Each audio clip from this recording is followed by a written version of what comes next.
Hola amigos, estamos en el Castro de Botija, en Villaviejas de Tamuja. Es al revés. Villaviejas.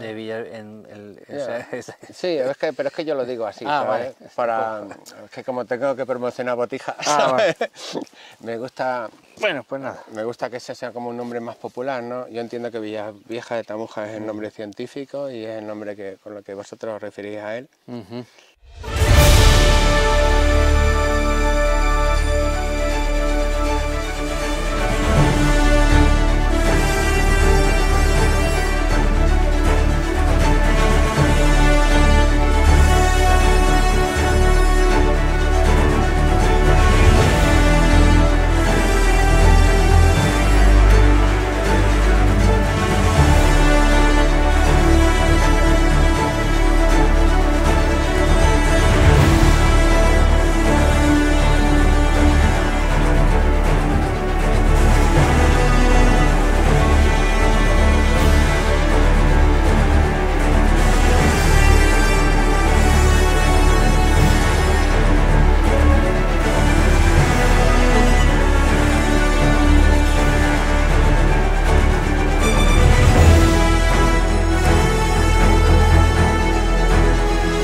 Hola amigos, estamos en Villaviejas de Tamuja, en el castro más importante de mayores dimensiones y que nos ha dado un registro arqueológico más interesante de toda la provincia de Cáceres y prácticamente de toda Extremadura. Estamos en un momento muy interesante de la historia, en la segunda edad de los metales y en un lugar central de la penillanura trujillano-cacereña. Un espacio donde se va a construir gran parte de la historia de estos siglos. Y estamos con un especialista en la materia. Don Vitorino Mayoral lleva investigando este espacio muchos años. Él ha tomado el relevo de otros investigadores que han empeñado buena parte de su trabajo en este lugar y nos está poniendo al día. Se está conjugando todo el haber de muchos años de investigación con las últimas técnicas de prospección arqueológica y nos está ofreciendo unos resultados muy interesantes, unos resultados que queremos compartir con todos vosotros en un lugar tan maravilloso como la dehesa de Botija, en un espacio natural increíble y en un espacio arqueológico de primer orden. Muchas gracias Vitorino por acompañarnos. A vosotros. Es un placer compartir contigo este espacio y bueno, seguro que nos vas a contar muchísimas cosas interesantes de este lugar.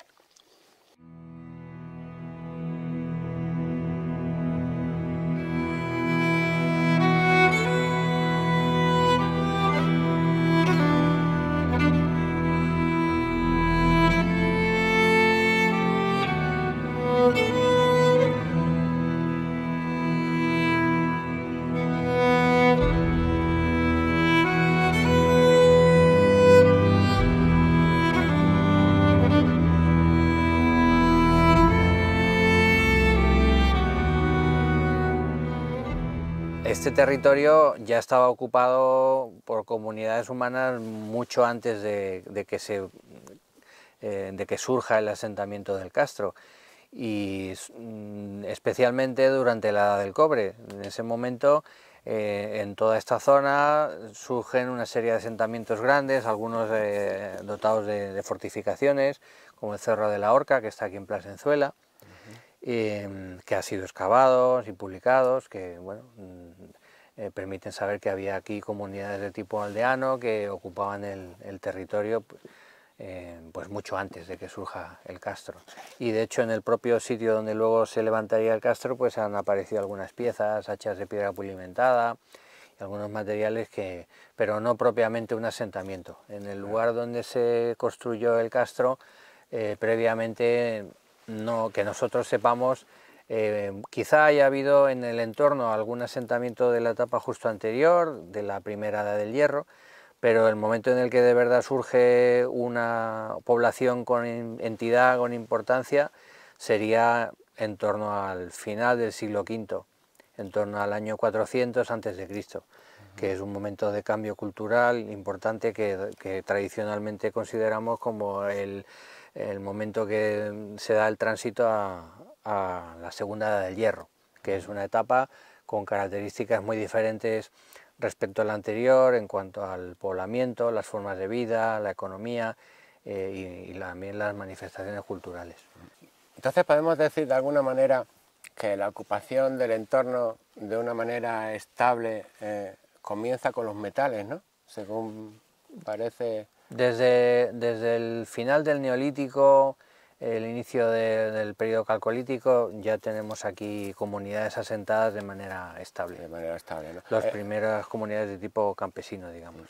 ¿El interés minero puede ser determinante para la existencia de este castro? La minería se ha hablado de ella como un factor importante para entender el interés de la explotación de todo este territorio, aunque en eso hay discrepancias en cuanto a en qué momento se produce un verdadero florecimiento de esa actividad minera y cuáles son las evidencias más antiguas de ese interés, porque lo que sí que sabemos muy bien es que en la época ya del Imperio Romano hay explotaciones mineras, pues hay pozos, hay galerías y hay asentamientos vinculados al procesado de ese mineral, pero que podemos fecharlas ya en el siglo I después de Cristo.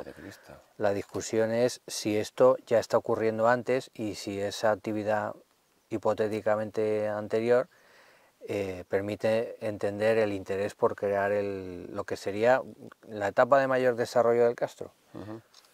Estamos hablando de unos 400 años de vida que van... lo que hemos hablado antes, en torno a 400, pero hay que pensar que en ese proceso se producen grandes cambios. La primera comunidad que vive aquí, que se sitúa en el recinto que está localizado al norte, en la curva que hace el río Tamuja, es una comunidad pequeña, de unas 4 hectáreas que, bueno, viendo el tamaño que tienen los castros de la Segunda del Hierro, es un asentamiento más o menos en el promedio, quizá un poco mayor, porque hay decenas de ellos a lo largo del Tamuja, del Almonte, del Tajo, y todos son pequeños sitios que se localizan junto a los ríos, no son lugares muy prominentes y que no tienen, algunos tienen 1 hectárea, entre 1 hectárea, 3 hectáreas.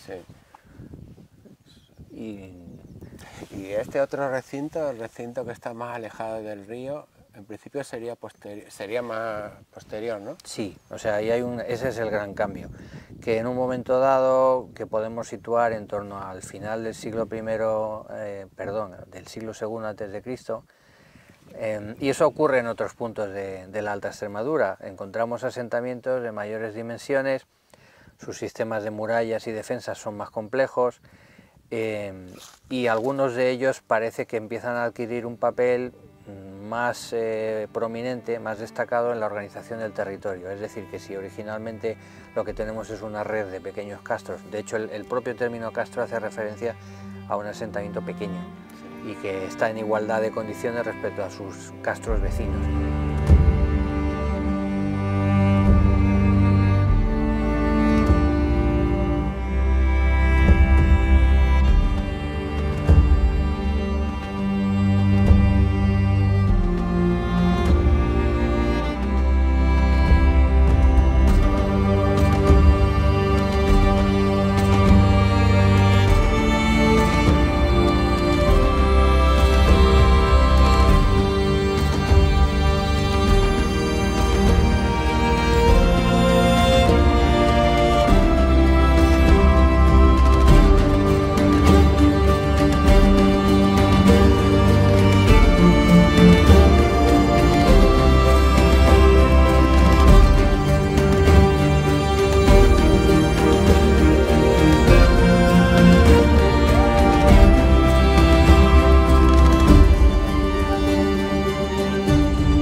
Hay un gran cambio en la etapa más tardía de la Edad del Hierro, que es un cambio que está relacionado en general con que es un momento de transformaciones globales importantes, con motivo de la entrada de todo este territorio bajo la influencia romana. Primero de manera más intermitente, porque inicialmente los romanos dominan las zonas costeras, el valle de Guadalquivir, entran por el Guadiana también, por el Tajo, por el estuario del Tajo, y cada vez más dentro de esa esfera hasta que ya se entran dentro del dominio territorial romano. Ese es el momento en el cual encontramos estos sitios de mayores dimensiones y que nos hablan de un territorio con una estructura más compleja, en la cual probablemente hay lugares que tienen un papel central en las actividades comerciales, artesanales y la organización del territorio. El castro de Villas Viejas en su etapa final es uno de estos sitios, porque el recinto sur suma otras 3 hectáreas aproximadamente, con lo cual tenemos un recinto total de más de 7. Eso es grande, ¿no? Ya. Sí, y todo ello funcionaría como un conjunto único en esa etapa que podríamos considerar como el periodo de esplendor o de máximo desarrollo del asentamiento. Sí, porque este es un sitio de mucha actividad, ¿no?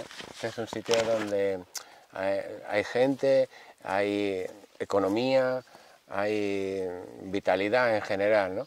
A ver, este es un sitio que tendría un papel en la organización del territorio, y eso supone que puede ser un centro que abastece de productos manufacturados, por ejemplo, cerámica, metalurgia, necesidades de abastecimiento de mucho tipo, y también que organiza la explotación de los recursos, los pastos, las tierras de labor, aunque claro, eso es algo que sabemos de manera indirecta por los hallazgos en el interior del poblado. Tenemos una gran cantidad de restos materiales, de cerámicas, de objetos metálicos, de objetos en hueso, evidencias de muchas actividades artesanales y económicas. Las prospecciones además en el entorno demuestran que el castro no estaba aislado, sino que había toda una red, digamos, de pequeños asentamientos que estarían vinculados con esa explotación del territorio. Qué bueno. Así que en total sí, es un momento de mucha actividad, ¿no? Este es un castro que, como muchos de los que conocemos, presuponemos un final abrupto, ¿no? Hay una evidencia clara de que en un momento dado, al menos en el recinto sur, y además hay que pensar que ese recinto sur no existe previamente, hay una destrucción violenta. Ahí en las excavaciones encontramos las vigas quemadas, los muros colapsados, derrumbados, y lo que es más importante, que todos los ajuares domésticos se conservaron in situ, es decir, la gente abandonó de manera precipitada el lugar. Lo normal en arqueología es encontrar lugares que se han abandonado de manera pacífica y la gente se lo lleva todo, claro. Incluso a veces los propios materiales de construcción de las casas. En este caso encontramos todo lo que equipaba esos espacios. Y además con evidencia de una destrucción violenta. ¿Quiere esto decir que todo el recinto habría sido destruido de manera violenta? Pues no, es probable, pero no podemos tampoco generalizar. Lo que está claro es que ahí ocurre algo de manera traumática y que está fechado, gracias a las monedas y otros materiales, con bastante claridad en torno al año 70-72 a.C. y que coincide con acontecimientos bélicos que se producen en toda esta zona durante la Segunda Guerra Civil entre Sertorio y Metelo. Es decir, es un conflicto ya no entre indígenas y romanos, sino entre los romanos entre sí, que implica a los propios indígenas, y que ese momento de destrucción violenta podría tener que ver en general, claro, tampoco sabemos qué acontecimiento concreto, sí, pero sí que sabemos que es un periodo de inestabilidad. Y de confrontación entre unos bandos y otros. Sí. Bueno, Metelo es el famoso de Medellín, ¿no? El sí, que luego va a fundar esa importante ciudad ahí en el Guadiana.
hablamos del final abrupto, ¿no? De un final repentino, de un hecho que estamos investigando todavía, pero que nos habla de un abandono rápido del Sí, castro.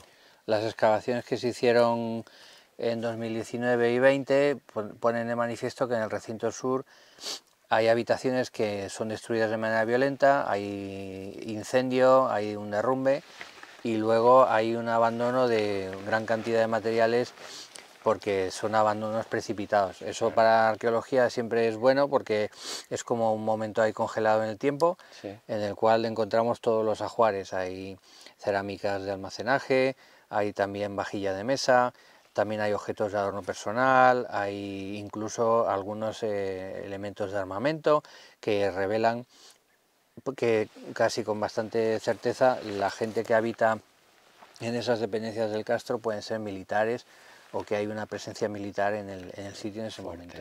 Qué bueno, porque sí, este castro ha sido algo muy generoso en cuanto a dejarnos muchos restos, muy variados además, ¿no? Que van desde restos de berracos a cerámica muy distinta, muy dispar, y luego pues eso, todo el armamento. Sí, sí. ¿Sabes? El registro material, o sea, lo que es el conjunto de restos materiales de la vida diaria en el castro es muy variado y además indica muchas influencias y por ejemplo en esa etapa final es muy evidente la influencia itálica, la influencia romana.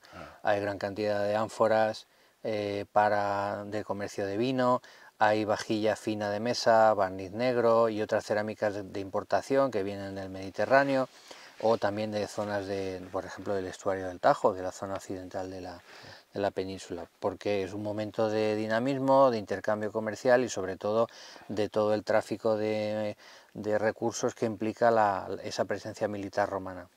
Qué bueno, sí, porque muchas veces pensamos que en la antigüedad la gente era más estática, no tenía estas relaciones que tenemos en la vida moderna, pero sin embargo vemos como desde el tesoro de Aliseda tenemos ahí prácticamente todo el Mediterráneo en unas joyas que aparecen en un rincón perdido de la provincia de Cáceres. Sí. Y bueno, pues bueno, en ese mundo la inmensa mayoría de la gente nace y muere, o sea, muere donde nace, pero sí que hay partes de la sociedad por intercambios de tipo comercial, por relaciones matrimoniales, por alianzas de tipo político, que viaja, o incluso en esta etapa final de la Edad del Hierro, colectivos que se desplazan, por ejemplo, para luchar en ejércitos extranjeros, por ejemplo, los indígenas de muchas zonas de la meseta se incorporan a los ejércitos romanos como auxiliares y de hecho es para ellos un medio de promoción social y hace que nos encontremos con esos indígenas dispersos, ¿no?, por otros territorios y prestando servicio en esas luchas, ¿no?, en ese momento de mayor conflictividad. Qué bueno, qué bueno. El castro, estamos hablando de 2 recintos, pero hay muchos más, ¿no? Como comentabas hace un momento, hay varias necrópolis, hay varios lugares de enterramiento en las cercanías del castro, ¿verdad? Sí. Y cada uno tiene características especiales, por lo que hemos leído, ¿no? Que se conozcan bien, hay 3 zonas de enterramiento. La más cercana al castro es la necrópolis del Mercadillo, pero esa necrópolis corresponde a una fase inicial en la historia del castro.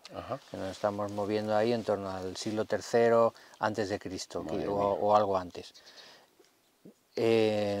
Conocemos otras 2 necrópolis que son las que están situadas en la zona del Romazal, que ya es en el término de Plasenzuela, que están situadas al noreste del castro y de hecho no se ven desde el castro, no hay una conexión visual, y las tumbas que hay ahí corresponden a la etapa final. Con los romanos, ¿no? Más romanizada. Sí, ahí hay elementos, además es que precisamente en la excavación del recinto sur hemos encontrado conexiones directas entre los ajuares de las tumbas del Romazal y los materiales de las habitaciones, que demuestran claramente que es la comunidad que vive ahí la que se entierra. ¿Qué tipo de gente se enterraba en estas necrópolis? En toda la protohistoria, bueno, lo que es la Segunda del Hierro, en general en la península sabemos que no es un rito democrático, digamos, que solo se entierran sectores muy concretos de la comunidad. No todo el mundo tiene derecho a un ritual, digamos, normalizado al que tener acceso. La cuestión ahí es que a veces es complejo ver qué tipo de estructura social se puede deducir de todo ese registro funerario. Pero se ven algunos que son más soldados, otros a lo mejor más... Hay una diferencia muy grande entre la necrópolis del Mercadillo, en la cual hay bastante uniformidad en los ajuares, en general bastante humildes, se colocan, se incineran, eso sí, ¿no? todos los rituales que se han visto aquí son de incineración, y lo básico es introducir las cenizas en una urna, claro, que a veces va acompañada de un cuenco, de una tapadera y de algún otro elemento de ajuar, pero en el Mercadillo, por ejemplo, no hay armamento y tampoco hay diferencias de riqueza muy marcadas. En el Romazal sí que nos encontramos una gran abundancia de armas y mayor variedad de elementos de ajuar relacionados, por ejemplo, con el atalaje de los caballos, bocados de caballo, objetos de adorno personal, con mucha más variedad, y entre ellas tumbas en las que claro, normalmente asociamos esos ajuares guerreros con individuos de una casta guerrera, de una clase que formaría una parte importante de la comunidad. Estupendo. Bueno, estamos hablando de los recintos amurallados, de las necrópolis. Nos has comentado cómo de épocas posteriores hay establecimientos, hay lugares donde claramente se ve de época romana con una actividad minera importante. Esta parece que es una zona muy poblada, ¿verdad? En ese momento hay una ocupación, y me refiero a la etapa más avanzada de la Segunda de Hierro. Hay una ocupación bastante densa, lo sabemos porque aquí hemos investigado con más detalle, porque desde los trabajos de Francisca Hernández se hizo una prospección del entorno y se localizaron numerosos sitios. Los núcleos importantes de esa red de poblamiento, que son los castros, tienen una distancia media entre 5 y 10 kilómetros y la mayor parte de ellos están localizados, pero nos falta información de detalle sobre qué otras pequeñas ocupaciones habría en el entorno, de manera que no podemos afirmar de manera categórica que toda la población viviera concentrada en las murallas. En otras zonas del mundo betón, como el Valle del Amblés en Ávila, se ha comprobado que hay una gran cantidad de la gente que vive dispersa en granjas, en pequeñas explotaciones. Probablemente algunas de las que se han encontrado aquí son ese tipo de asentamientos, pero también dependerá del tipo de paisaje y de las posibilidades económicas del territorio. Bueno, este castro es relativamente moderno su investigación, porque nos empezamos a fijar en él alrededor de los años 50, me parece. Existen referencias muy antiguas, de hecho el propio topónimo Villavieja indica que siempre ha habido una memoria popular de que había restos de un asentamiento abandonado. O sea, realmente no descubrirlo habría que ponerlo entre comillas. La gente de aquí siempre ha sabido que estaba, siempre, desde la Edad Media. Y de hecho hay documentos antiguos del Fuero de Cáceres que hacen referencia a un castillo de Tamuja, que sería uno de los puntos fuertes de defensa del concejo de Cáceres en un momento en que todavía el avance cristiano no ha llegado a dominar completamente todas las tierras entre el Tajo y el Guadiana. Y estamos todavía en Castilla y León, ¿no? Porque esta es un poco la frontera natural entre los reinos estos. Este territorio, que fue conquistado por la Orden de Santiago, claro, fue englobado bajo el dominio cristiano del Reino de León de una vez, y tomando como capitalidad Montánchez y ¿qué? Y estábamos un poco en esa raya antigua entre Castilla y León. Bueno, el carácter fronterizo aquí, claro, no dura mucho, porque enseguida el avance cristiano llega más al sur, pero lo que quiero decir es que en un momento dado, este límite que marca el río Tamuja estaría señalado por algún tipo de asentamiento defensivo. Sospechamos que quizá hay algún resto material en el castro que podría corresponder con eso, aquí en la zona más alta del recinto sur, tampoco hay muchas evidencias, desde luego no hay un despoblado medieval, No.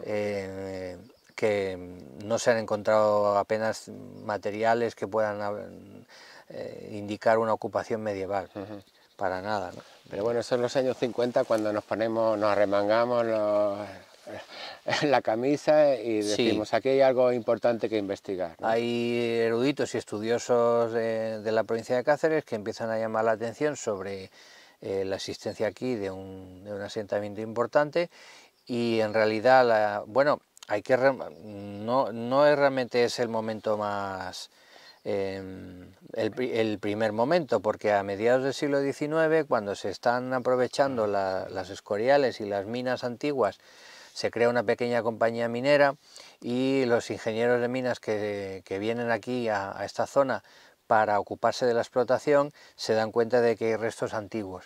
Y hay descripciones de ese periodo, en torno a 1850, tanto de los restos de minería antigua como de los propios vestigios del castro. Pero es verdad que eso luego no tiene continuidad. Luego hay eruditos como Rosso de Luna que hacen referencia al sitio.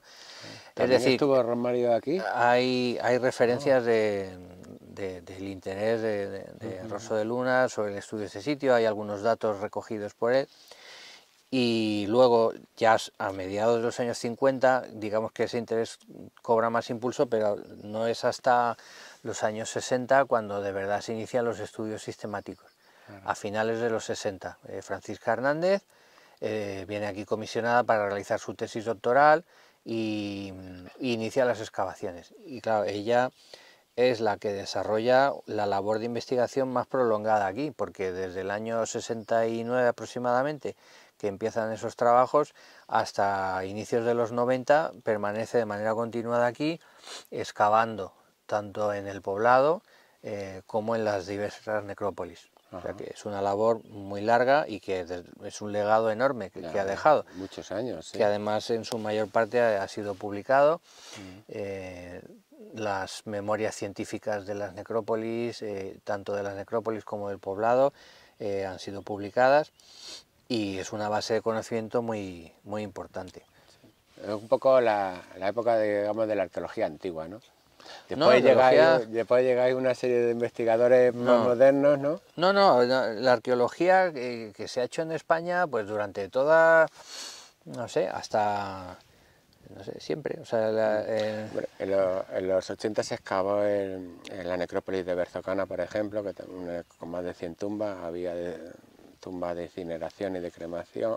Hay una etapa en torno a entre los 70 y los 80, es el momento de creación también de la Universidad de Extremadura, que generó un núcleo de investigadores ahí muy activo, y se hicieron muchísimos estudios de los castros de la provincia, se excavó en muchos de ellos, en Alcántara, en Santiago del Campo, en fin, en numerosos enclaves, y este sin duda es el que recibió más atención, porque tuvo una labor muy continuada. De hecho, también aquí excavó otra profesora de la Universidad de Extremadura, que es Maribel Ongil, que realizó varias catas en la zona del recinto norte, y es una labor sostenida en el tiempo, que da lugar a un registro tanto de la secuencia estratigráfica, de la historia del sitio, como de las ocupaciones de las zonas funerarias. ¿no? Sí.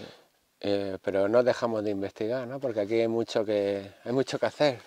Este sitio, en torno a inicios de los 90, pues claro, finalizan los trabajos de Francisca Hernández, y digamos que esa actividad decae. No hay mucha continuación de los trabajos sistemáticos, hasta que en torno al año 2000 aproximadamente, con la reactivación de la idea de crear un plan director para revalorizar el sitio y definir una estrategia a largo plazo, se realizan nuevos trabajos. Es verdad que en su mayor parte de limpieza, de acondicionamiento, algunas pequeñas excavaciones, pero no a la escala y con la continuidad que habían tenido hasta entonces.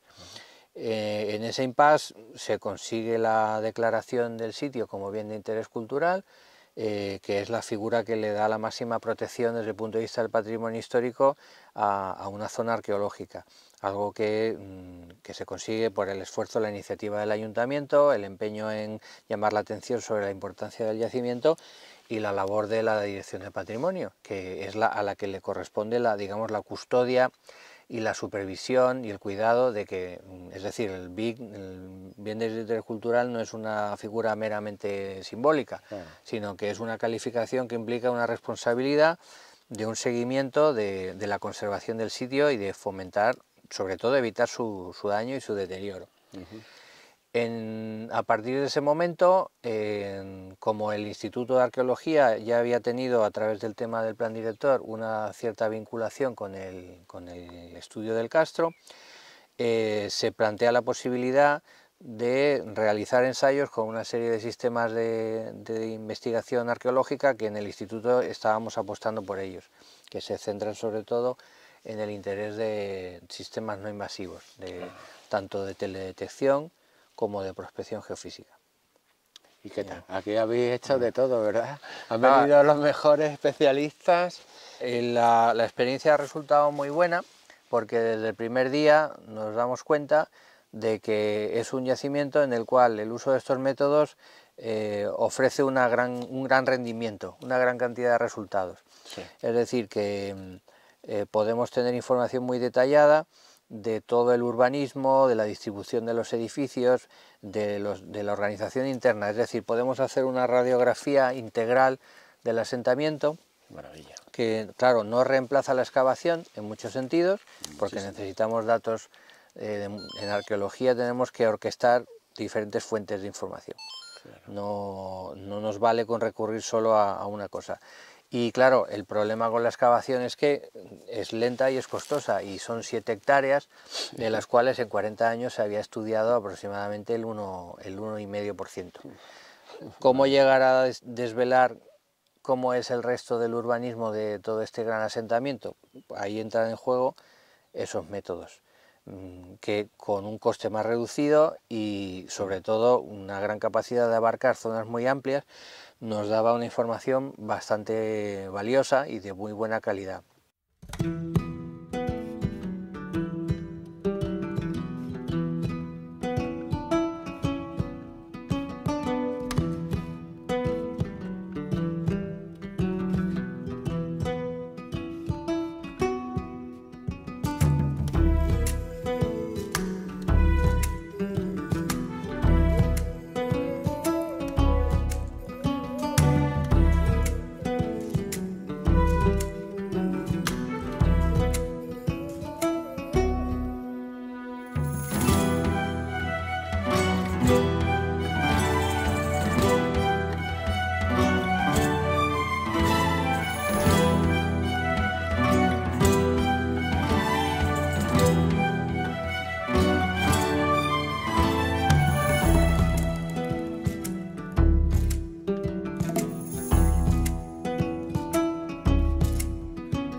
Uno de los mayores intereses de poder estudiar de manera tan integral un poblado como Villas Viejas es poder responder a preguntas sobre el tipo de población que vivía en él, el tipo de urbanismo, cómo estaba organizado el espacio y cómo eso nos habla de esa sociedad. Y cosas básicas como, por ejemplo, cuánta gente vivía, porque a menudo se ha dicho que en estos castros hay grandes espacios vacíos, donde había basureros, talleres, donde no vivía gente.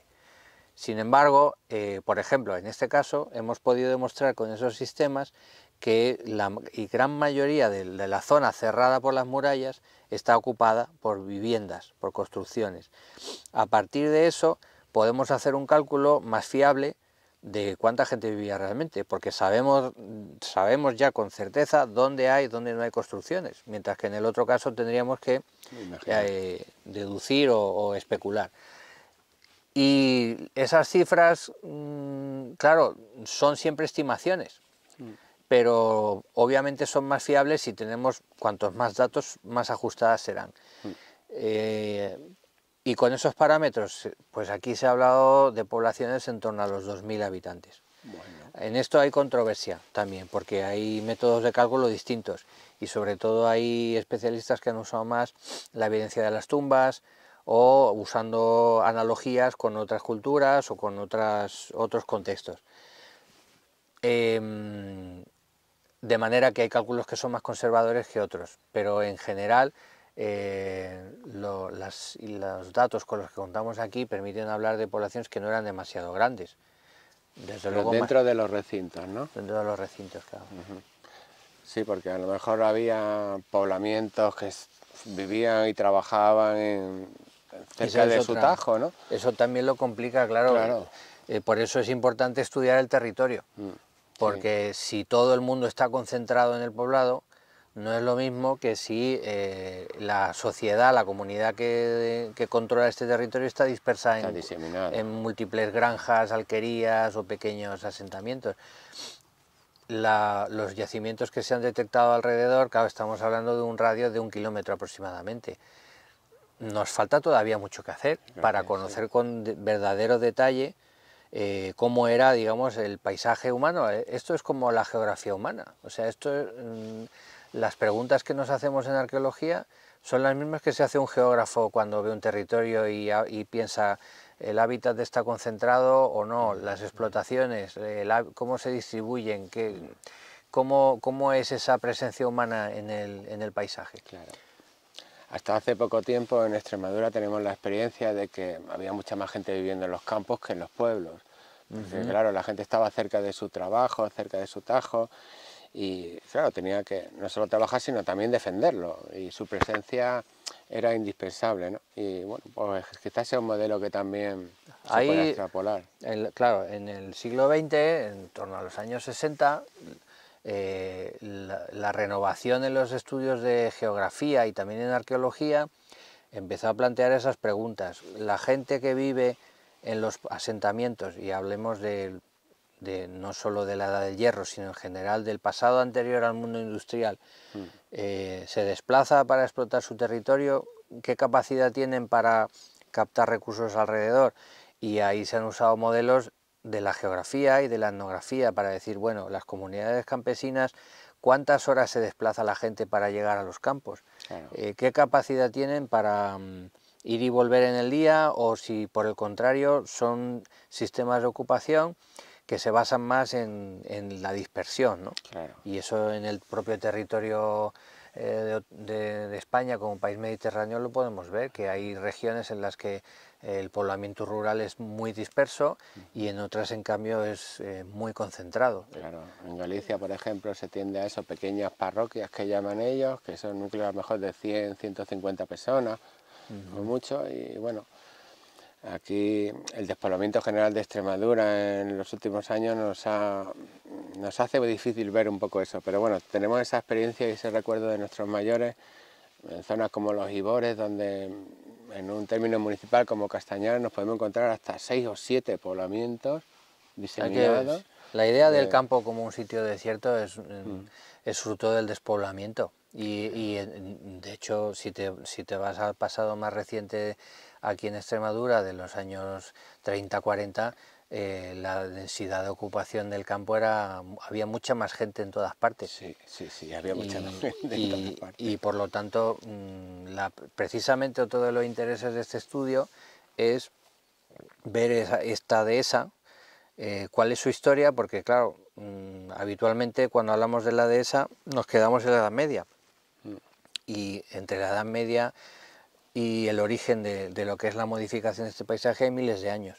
Sí. Desde la prehistoria reciente, este bosque mediterráneo se está transformando y explotando, y los betones es un hito, digamos, en ese proceso, en esa historia, y hay muchas evidencias que hablan de ello, ¿no? Sí, la verdad es que tenemos algunas noticias de los historiadores romanos que nos hablan de los pueblos betones y bueno, marcan algunos detalles de su carácter, de su forma de vida, que nos parecen interesantes y entrañables también, ¿no?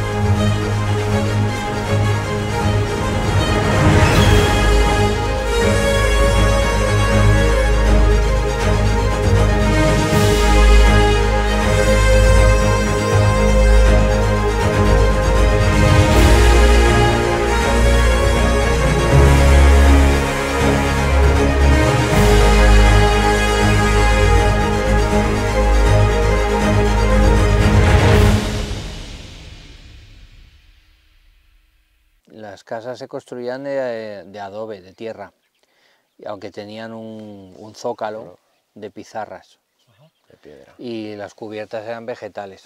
Lo que pasa es que en la etapa más tardía hemos encontrado ahí tejas, tégulas romanas, pero nunca hemos encontrado, en las excavaciones nunca ha aparecido una techumbre romana. Esos niveles de derrumbes que se forman en los edificios romanos con todo el colapso no han aparecido en ninguna parte, pero está claro que estaban por ahí. Entonces, probablemente en ese paisaje hay mezcla de construcciones. Nosotros estamos haciendo dentro del proyecto una reconstrucción virtual, además con la idea de hacer un trabajo de realidad aumentada que permita hacer la visita, pero es un trabajo que está en proceso, está inacabado. Entonces, todavía está... Sí. La cosa era esa, que si durante 40 años habíamos llegado a conocer un porcentaje muy pequeño del castro, era necesario buscar medios para tener un conocimiento más general del sitio, y porque lógicamente no se puede excavar todo, no solo porque no sea sostenible, o sea, económicamente es inviable, pero también sería un problemón en cuanto a la conservación del sitio. Claro.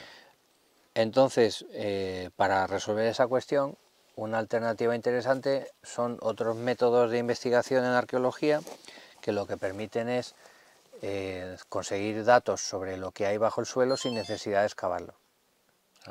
Esos métodos tienen dos grandes familias, digamos, una que es la teledetección y otra que es la prospección geofísica. La teledetección se basa en el estudio de imágenes tomadas desde plataformas aéreas, que pueden ser drones, aviones, satélites, etcétera. Son imágenes tomadas con diversos sensores, sensores que captan el espectro visible, el que vemos los humanos de manera normal, pero también otros que captan otros segmentos. Eso, pues como hacen algunos insectos, ¿no?, que ven la luz ultravioleta y nosotros no la vemos. Pues nosotros podemos usar otro tipo de ojos, digamos, diferentes, especiales, para ver cosas que el ojo humano no ve, como por ejemplo la temperatura, la capacidad que tienen los materiales de retener y de emitir calor. Con esos sistemas y equipados con drones hemos estado haciendo aquí numerosos vuelos y hemos conseguido con ello pues que, claro, esas estructuras no se ven en superficie, pero de manera indirecta se revelan por el hecho de que al retener más el calor o impedir el desarrollo de la vegetación de una manera uniforme, permiten ver el trazado de por dónde van por el suelo. Y luego la segunda gran familia de métodos que utilizamos es la geofísica, en la cual ya utilizamos equipos que aplicamos directamente sobre el terreno. Algunos tenemos que introducirlos físicamente en el suelo, como los electrodos para la prospección eléctrica, y otros simplemente son sensores que pasamos a muy poca distancia del suelo, como es el magnetómetro, que lo que hace es simplemente captar las variaciones del magnetismo de los materiales, provocado por el contenido de minerales de hierro y otro tipo de materiales tienen respuestas diferentes.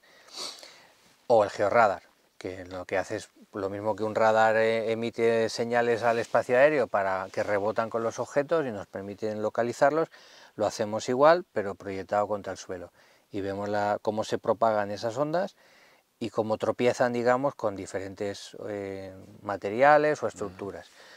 Combinando la teledetección y la geofísica, conseguimos una imagen a veces muy detallada de lo que hay oculto bajo el suelo. En algunos casos, como por ejemplo la muralla del recinto sur, a veces directamente con el georradar, puedes determinar con exactitud dónde empieza y dónde acaba, porque la señal que nos devuelve es muy nítida. Y en esto es un sitio que es excepcional, porque no es infrecuente que vayamos a yacimientos arqueológicos con este tipo de equipos y los resultados son completamente negativos, porque no se dan las condiciones, los restos están demasiado profundos o no son captados con el sensor que hemos utilizado.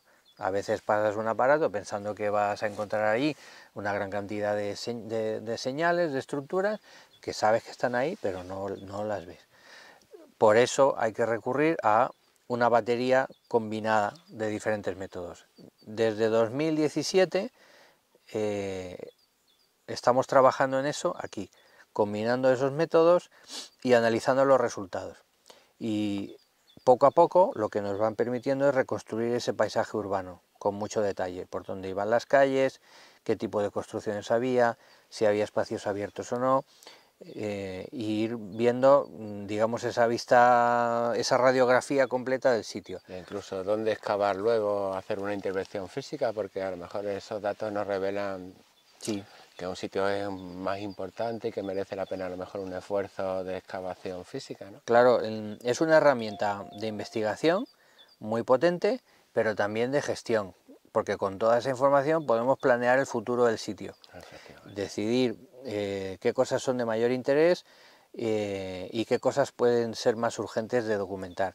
Además hay que pensar una cosa, cuando pensamos en cómo presentar al público este sitio, si queremos hacerlo de una manera sostenible, de una manera razonable en cuanto a la inversión de recursos y el impacto que va a tener eso sobre el yacimiento, podemos combinar la excavación tradicional con el uso de esos sistemas. Por ejemplo, podemos documentar estas murallas, estas estructuras que son todavía mal conocidas, pero que son muy monumentales, y muchas otras cosas las podemos señalizar y presentar al público a través de la información que nos da los métodos no destructivos. De esa manera respetamos su conservación, pero al mismo tiempo los conocemos y los mostramos al público. Efectivamente, sí, porque el retorno económico de todas estas inversiones y el retorno también en valores culturales, porque yo no voy a poner encima uno de otro, yo creo que el valor cultural es suficiente argumento como para dedicar este esfuerzo, pero ciertamente la sociedad también reclama un retorno económico a las sociedades que mantienen y que están pendientes de estos sitios, ¿verdad? Claro, en una zona como la comarca de Montánchez y Valle del Tamuja es muy importante apostar por revalorizar estas zonas arqueológicas como un recurso para el turismo rural y en general para la educación y para la cultura, porque son una oportunidad para generar nueva actividad económica de todo tipo, ¿no? Y además es una puesta en valor de un legado que si no está pues eso, en un estado de abandono y que puede provocar en no muy largo plazo su destrucción y su ruina, que ya demanda en sí mismo de manera urgente intervenciones para evitar que esas murallas se derrumben, para evitar que todo esto, incluso las excavaciones antiguas necesitan una restauración, una recuperación. Si a escala de toda esa comarca ponemos en valor estas cosas, generamos una red de recursos, porque la zona esta está llena de elementos muy atractivos, tanto de tipo natural como cultural, conjuntos históricos, monumentos naturales, zonas de reserva de aves. Entonces, si conseguimos conjugar todo eso, pues se consigue, yo creo, un producto atractivo, que además tenemos al lado la ciudad de Cáceres, que es patrimonio de la humanidad, es un espacio accesible y lleno de atractivos. Yo creo que esto tiene mucho futuro como un recurso por el que apostar, pero eso requiere invertir dinero no en excavar más, sino en recuperar, acondicionar y presentar al público este sitio. Bueno, hemos visto en Botija una cafetería El Betón, hemos visto una quesería que se llama Tamuja, hemos visto una casa rural que se llama Villaviejas, Ajá, sí. ¿sabes? Y todo este negocio, todo este mundo se crea a partir de la existencia de este castro, que muchas veces también pensamos que esta es una cosa muy relacionada con el turismo, la hostelería, ¿no? Principalmente, pero estamos hablando de quesos, estamos hablando de productos artesanales, estamos hablando de un sinfín de posibilidades que nacen a partir del trabajo que se hace en sitios culturales, patrimoniales tan importantes como este, ¿no? Sí, lo que pasa es que si pensamos en otras zonas arqueológicas de Extremadura que han recibido más atención, como Caparra, Regina, es fácil imaginar que si se potencia el valor de este sitio, se acondiciona, se mejoran sus instalaciones, su presentación al público, atraerá más atención y por lo tanto tirará más de la economía local. No creo que sea un remedio milagroso para todos los problemas de despoblamiento, de desarrollo, pero sí que es un estímulo, sobre todo, insisto, si se piensa en él como una, digamos, una pieza dentro de una red de recursos que se pueden ofrecer de manera conjunta a escala de lo que es la comarca. Hay futuro aquí en Tamuja, ¿no? En Villaviejas, o sea, ¿tenéis proyectos entre manos? ¿Seguís trabajando? Sí, por supuesto. O sea, yo creo que es un sitio en el que hay un montón de interrogantes desde el punto de vista histórico, de su interpretación, hay un montón de interrogantes abiertos que necesitan más trabajo para de verdad contrastar y poder responder a esas preguntas. Hay que pensar que probablemente este es el poblado de la Segunda de Hierro más monumental, mejor estudiado y de mayor interés histórico de toda la zona de la Alta Extremadura, por sus dimensiones, por su historia y por la historia también de su investigación.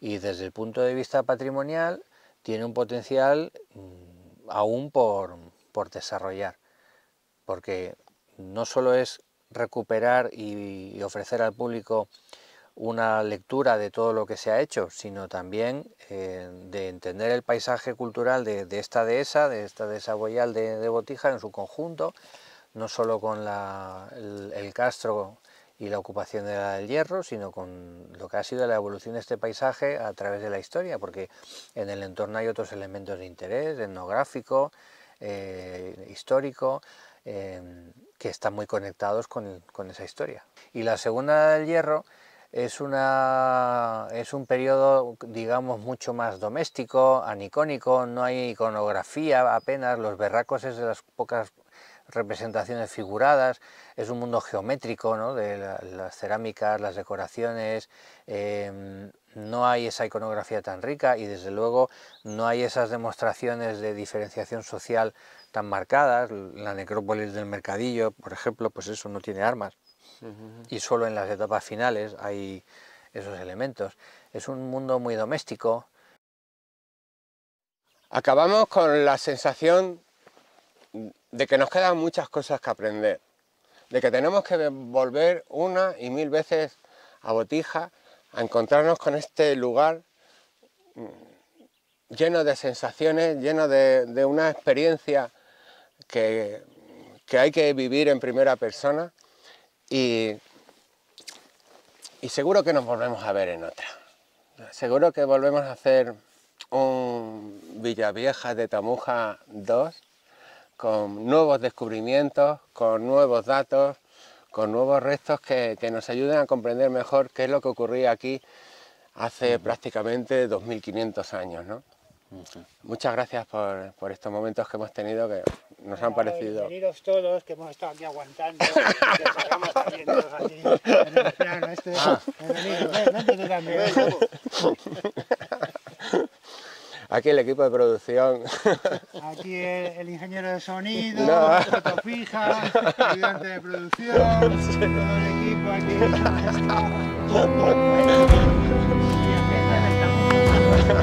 En Botija.